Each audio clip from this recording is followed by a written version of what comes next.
Welcome to chapter 15 of the book of Genesis. It begins with the title, God Promises Offspring.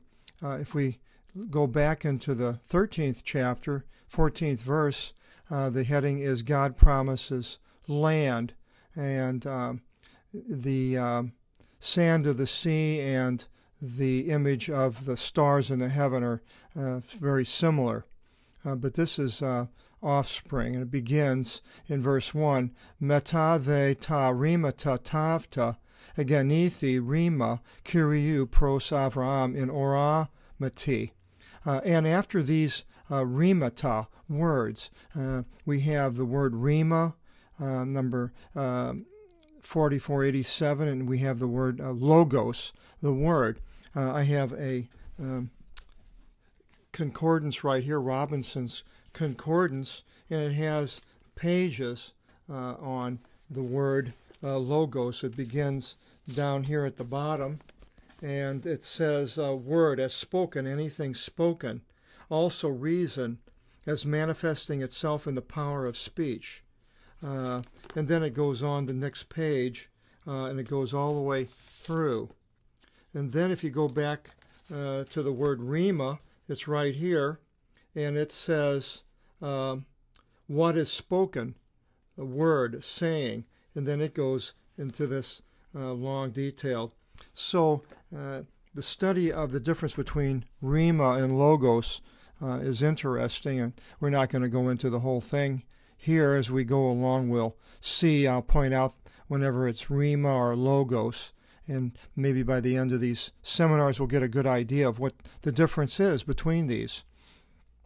And so these words came to Abram. How? In a vision, oramati, it says. In a vision, this word is, there's also orasis, a vision, like the vision of your eyes.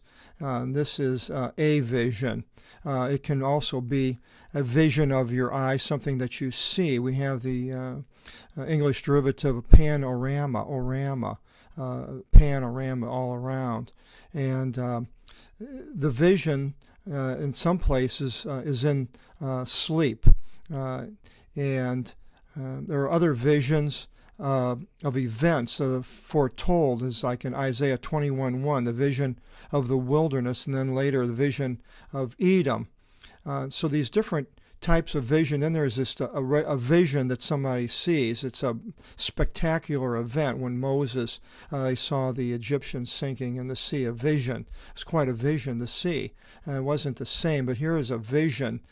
So it has to do with seeing. So somehow he saw either the Word or the Lord. It's not exactly explicit here, but he did see this. Other people that have seen visions, orama. It mentions in Genesis 46:2, Jacob saw a vision in his sleep. And then Moses, Exodus 3:3, saw the vision of the burning bush. Now that might not be a vision as these others of a foretelling, but it was definitely a vision.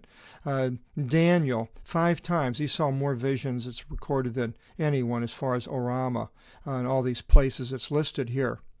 The disciples, Peter, James, John, they went on the Mount Transfiguration, and they saw Jesus transformed, and Jesus says not to tell anybody of this vision. So that was another vision, sort of more of the vision that Moses had of the burning bush.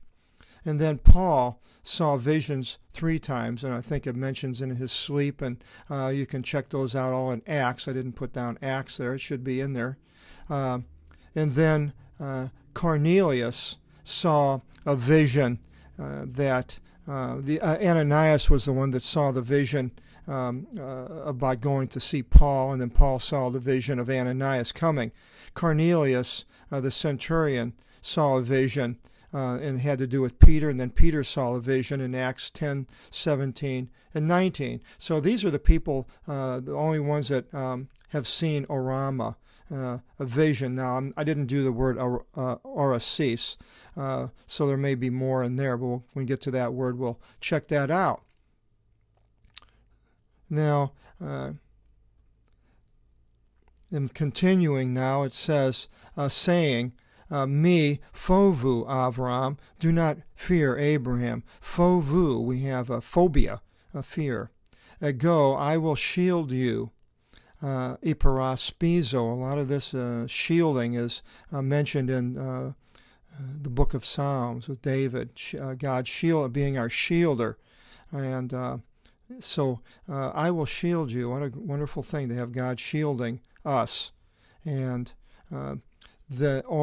Abram was a man who saw the Lord in different ways, and before him it doesn't really mention too much except for Noah. So the amount of information that they had about the Lord was limited. I mean, it's only the first 13 chapters of the Bible. In verse 2 it continues, Legi de Avram, and Abram says, Despota Kyrie. Despot is a derivative, although it has a negative connotation in English, but that was a despot that came from this word. Kyrie, ti me dosis, what will you give to me? Ego de apoliome ateknos, for I am wasting away childless. Well, it doesn't sound like a whole lot of belief right there, because he's questioning what God is going to do.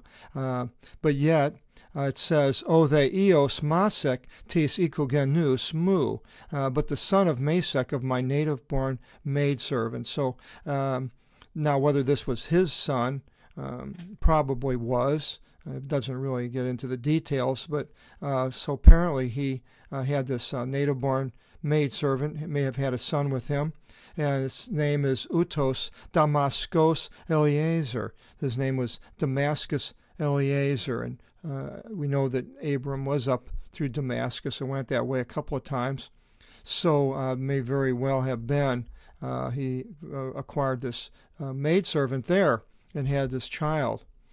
And continues, Ke ipen Avram, and Abram said, Epi thee me uk edoka sperma, since to me you gave not sperma, with sperm, o they ikogenis mu kleronomisi me. So he's guessing what it's going to be. Then my native-born servant will be heir to me.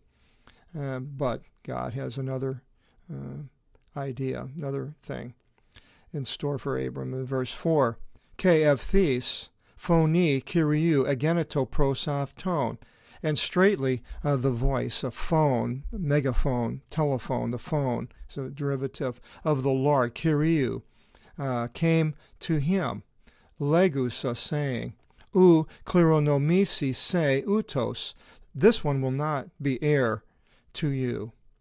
Alos, exalevsete exu, utos kleronomisi se, another will come forth from you. This one will be heir to you. It doesn't say right here Sarah, but we know in reading the Bible that this is what's going to occur. In verse 5, continues, Ke exigage de afton exo, and he led him outside. God led Abram outside. Exoteric, has to do with the outside. Ke ipen afto, and said to him, Anavlepson thee, iston uranon. Look up indeed into the heaven. Uranon, Uranus the planet. Ke arithmeson tus asteros, and count out, arithmetic, the stars. Asteros, aster. Thenise exarith mise aftus, if you are able to count them. Ke ipen utos este to sperma su, and he said, thus will be your seed.